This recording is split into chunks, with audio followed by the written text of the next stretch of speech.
একটা রাত মাত্র মাহফিল, উঠলি বলবেন ভাবির খাটের তলে স্যান্ডেল। আজকে একটা নতুন শিখাই দিলাম। কারণ কাই চোর বুদ্ধি করে চোর ধরো, আপনারাও এই গল্প জানেন।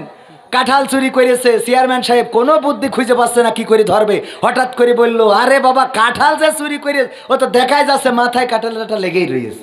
চোর হঠাৎ করে এইসো এইসো এইসো খেলা হবে। কারণ চোরের মাথায় হাত যাবে না, যাবে না। আমরা ফিরাউনের কথা বললি অনেকের গায়ে লাগে, নমরুদের কথা, আবু জাহেলের কথা বললি, আমরা বলি ওগের কথা, ইরা লাফায়। আছে না নাই? কথা কয় না, আছে না নাই? ওগো আমার ভাইরা, তাইলে এই ওয়াজ কোথায় করা লাগবে?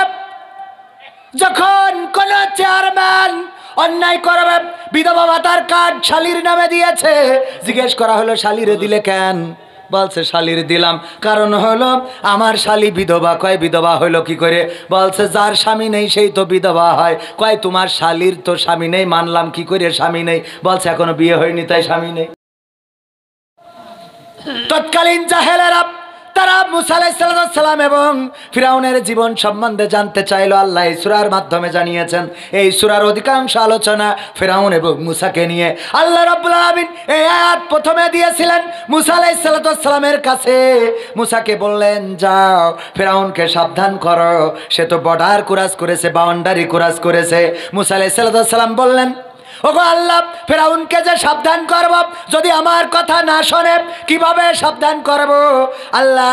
আল্লাহ বললেন তুমি তাকে মুজিজা দেখাবা। কি মুজিজা? তোমার হাতের লাঠি ছেড়ে দিবা, সাপ হয়ে যাবে, হাত বগলের মধ্যে ঢুকাবা আর বের করবা, জলজল করতে থাকবে, আবার বগলের মধ্যে ঢুকাবা, ওই হাত আলোটা বন্ধ হয়ে যাবে, নূরের প্রদীপ নিভে যাবে, এইভাবে তুমি তাকে দেখাবা। বলছে যদি তারপরেও না শোনে তাইলে আল্লাহ কি করব? তখন আল্লাহ রাব্বুল আলামিন বললেন, তখন তুমি তারে সুন্দর করে বুঝাবা, মিনহা খালাকনাকুম ওয়া ফিহা নুঈদুকুম ওয়া মিনহা নুখরিজুকুম তারাতান উখরা। বুঝা গেছে তো? কনে পাওয়ারটা আয়াতে বুঝতে পারিছেন? পাওয়ারটা কথা কয় না, বুঝতে পারিছেন? তার মানে কনে বলা লাগবে, যখন আমার শেখ হাসিনা আলেম ওলামাদেরকে নির্যাতন করা শুরু করলো, মামলা দেয়া শুরু করলো, গ্রেফতার করা শুরু করলো, তখন এই আয়াত শেখ হাসিনার কানের কাছে যেয়ে বলা লাগবে, মিনহা খালাকনাকুম ওয়া ফিহা নুঈদুকুম ওয়া মিনহা নুখরিজুকুম তারাতান উখরা। ওগো আল্লাহর বান্দা, ওগো আমার শেখ হাসিনা, কলিজার টুকরা, কেন তুমি এমন জুলুম করো, অন্যায় করো, আলেমদেরকে জেলে ভরো? কেন তুমি কোরআনের আন্দোলন যারা করে তাদের নামে মিথ্যা মামলা দাও, তাদের নামে কেস দাও, তাদের উপরে হামলা করো, তোমার লেলিয়ে দেয়া বাহিনী তাদেরকে মারে ধরে, তাদেরকে পুলিশের কাছে সোপর্দ করে, রিমান্ডে নেয়, নির্যাতন করে, নিষ্পেষণ করে, প্যারোলে মুক্তি পাওয়ার পরেও হাতে হাত কড়া, পায়ে ডান্ডা বেড়ি পরা অবস্থায় জানাজায় দাঁড়াইছে না দাঁড়ায় নাই? গায়েবানা জানাজায় দাঁড়িয়েছে, ইমাম সাহেবকে বগলের মধ্যে হাত দিয়ে পুলিশ টেনে নিয়ে চলে গেছে, নামাজটাও ঠিক মতো পড়তে দেয় নাই। ঘটেছে না ঘটে নাই? এই কাজগুলো যারা করেছে তাদের কানের কাছে যেয়ে বলতে হবে, আল্লাহর বান্দা, এই মাটি থেকে তোমারে আল্লাহ বানাইছে, আবার মাটিতে ঢুকাবে, আবার একদিন এই মাটি থেকে তোমারে উঠাবে। সুতরাং এত অহংকার, এত পাওয়ার, এত ক্ষমতা কিসের তুমি বলো? কাকে বলা লাগবে? এরপরে বলা লাগবে কাকে? খেলা হবে। ওবায়দুল কাদেরকে বলা লাগবে, কিসের খেলা হবে বলো? কিসের খেলা হবে? তোমার কিসের ক্ষমতা, কিসের পাওয়ার? এত নির্যাতন, এত নিষ্পেষণ, এত হামলা, এত মামলা, এত অহংকার, 16 বছর তো হয়েই গেল। তোমার এত পাওয়ার কিসের? আল্লাহ চাইলে 41 সাল জীবনে আসবে। কথা কয় না? 41 তো দূরের কথা, 31ও আসবে না। আমি মাঝে মাঝে বলি, কিসের ক্ষমতা দেখাও? আজকে যে হুমকি দিল, তোর দোকানের শাটার আমি বন্ধ করে দেব, কালকে দেখবেন হঠাৎ করে আমার আর্ধেক পড়ে গেছে। হয় না? হয় না? আজকে বলছে তোর শাটার আমি বন্ধ করি, ছেড়ে দেবো তোর, এই বইলে বাড়ি গেছে, হঠাৎ করে আর্ধেক পড়ে গেছে, বেশি পড়িনি। চাচা কি আমার এক পাশ চলছে, এই হাটার না আছে না, তুমি না ওই শাটার বন্ধ করতে? আমি আর পারবো না ভাই, তুই আর বন্ধ করে নিচ্ছে না। সত্যি বলছি না মিথ্যা বলছি? কিসের ক্ষমতা? সভাপতি সাহেব খারাপ লাগছে শুনে? ঠিক বলছি তো? এরপরে বলবেন কার সভাপতির? কার সভাপতি? ধরেন অন্যায় করতেছে, জুলুম করতেছে, নিজের বর পিটায় বাড়ি পাঠাই দেস, এই করে না এরা, এই সভাপতি ধরেন করলো আর কি, কেউ আছে না নাই? সব তো পরহেজগার না। বলছে তুই পরহেজগার, আমি তো এটা বানি, কিন্তু তোর স্যান্ডেল ভাবির খাটের তলে কেন? কথা বোঝেননি? মানে ভাবির ঘরে গেছে ভাই থেকে বিদেশে, হঠাৎ লোকজন ধরিয়ে তাড়াতাড়ি বেড়া ফাঁক করে যাইয়েতে যায় নামাজ বিষয়ে সিজদায় পড়ে রয়েছে, তাই নিয়ে তুলে বলছে ওঠ সিজদাতে, বলছে আমি পরহেজগার মানুষ, সিজদাতে উঠাচ্ছিস কি রে? নামাজ পড়তে উঠলাম। হ্যাঁ, তা বলছে বাবা তুই পরেশগারে তো আমরাও বিশ্বাস করছি, কারণ এত লম্বা সিজদা, কিন্তু তোর স্যান্ডেল ভাবির খাটের তলে কেন? এই দেখো মানে দৌড়তে যাই সব পাই দিতি, টাইম পাই দি। বোঝা গেছ তো? আছে না নাই? চেয়ারম্যান সাহেব বিচার করে বেড়ায়, কলাচরের বিচার করে, কচু চোরের বিচার করে। কলাচোরকে বলতেছে জানিস নাকি, দেখ আমরা তো ক্ষমতায়, যদি হুজুররা ক্ষমতায় আসতো তাইলে তোর এই কলা চুরির অপরাধে কোরআন দিয়ে হাতের কবজি কেটে দিত।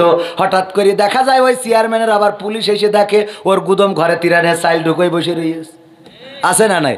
কলা চুরির বিচার করে, নিজের ঘরে গুদমে, নিজের গুদমে তিরানের চাল খাটের নিচেই ওই সয়াবিন তেল। আবার সেদিন দেখলাম মিডিয়ায় এক মহিলা বলতেছে কয় কোটি টাকা যেন পুলিশই ধরিয়েছে। বলছে বাবা আমি 10 টাকা 20 টাকা করে জমা করি, এই কোটি টাকা জমা করি। ওরে কুটা, ও 10-20 টাকা করে জমা করিয়ে কোটি কোটি টাকার মালিক। কত বড় পীর সাহেব! আছে না নাই? ও আমার ভাইয়েরা, এই জাতীয় দুর্নীতিবাজ যারা, এই মুরব্বী আমরা তো এখনো শেষ করিনি, আর একটু পরে শেষ করে দেবো। শুনা, আমি কি খারাপ কথা বলতেছি তোমাকে? নাকি গায়ে পড়লো? স্যান্ডেল ভাবির খাটের তলে থাকে নাকি? এই যে কটা উঠবে গায়ে লাগবে, গায়ে লাগলেই সে ওঠে। কথা বোঝেননি? হুজুর ওয়াজ করবেন মুসার, কার? কার? মুসার। বলছে মুসার ওয়াজ করবেন, মুসার। কার ওয়াজ? মুসার ওয়াজ। হুজুর ওয়াজ করেছে জুম্মার দিন মুসার জীবনী নিয়ে। সভাপতি নামাজ শেষে বলছে হুজুর শোনেন। বললাম কে? আর আপনি করলেন কি? বলছে কে? বলছে বললাম মুসার জীবনী নিয়ে আলোচনা করতে, আর আপনি কার জীবনী আলোচনা করলেন কেন? মুসার কথাই তো বললাম। কয় আপনি ফিরাউনি নিয়ে পড়েছিলেন। কয় মুসার কথা বলতে গেলে তো ফিরাউন চলেই আসে। বলছে ফিরাউন আসে, আসুক, অসুবিধা নাই, কিন্তু যখন আপনি ফিরাউনের নাম বলছিলেন তখন আমার দিকে তাকাচ্ছিলেন, ঘটনা কি? মানে ওর দিকে তাকাইছে, এটা হলো সমস্যা। কথা কি বোঝা গেছে? এই জন্যই যে কটা উঠবে এখন শেষ করার আগে ওই কটা বসবেন যে ওর গায়ে পড়তেছে। কথা কি বোঝা গেছে? ভাবির খাটের তলে স্যান্ডেল পাওয়া যায়, তা না হলে উঠবে কেন? হ্যাঁ, কথা বলছি ভালো কথা। একটা রাত মাত্র মাহফিল, উঠলি বলবেন ভাবির খাটের তলে স্যান্ডেল। আজকে একটা নতুন শিখাই দিলাম, কারণ গায়ে চোর বুদ্ধি করে চোর ধরো। আপনারাও এই গল্প জানেন, কাঁঠাল চুরি করেছে, চেয়ারম্যান সাহেব কোনো বুদ্ধি খুঁজে পাচ্ছে না কি করে ধরবে। হঠাৎ করে বললো আরে বাবা কাঁঠাল যে চুরি করে, ও তো দেখাই যাচ্ছে মাথায় কাঁঠালটা লেগেই রয়েছে। চোর হঠাৎ করে এইসো এইসো এইসো খেলা হবে, কারণ চোরের মাথায় হাত যাবে না, যাবে না। আমরা ফিরাউনের কথা বললি অনেকের গায়ে লাগে, নমরুদের কথা, আবু জাহেলের কথা বললি, আমরা বলি ওগের কথা, ইরা লাফায়। আছে না নাই? কথা কয় না, আছে না নাই? ও আমার ভাইরা, তাইলে এই ওয়াজ কোথায় করা লাগবে? যখন কোন চেয়ারম্যান অন্যায় করবে, বিধবা ভাতার কার্ড শালির নামে দিয়েছে, জিজ্ঞেস করা হলো শালিরে দিলে কেন? বলছে শালির দিলাম কারণ হলো আমার শালি বিধবা। কয় বিধবা হইলো কি করে? বলছে যার স্বামী নেই সেই তো বিধবা হয়। কয় তোমার শালির তো স্বামী নেই, মানলাম কি করে স্বামী নেই? বলছে এখনো বিয়ে হয়নি তাই স্বামী নেই, বিয়ে হয়নি তাই স্বামী নেই, তাই বিধবা, তাই বিধবা তার কার্ড দিয়েছে চেয়ারম্যান। ওর তখন সাথে সাথে বলতেই হবে মিনহা খলাকনাকুম ওয়া ফিহা নুঈদুকুম ওয়া মিনহা নুখরিজুকুম তারাতান উখরা।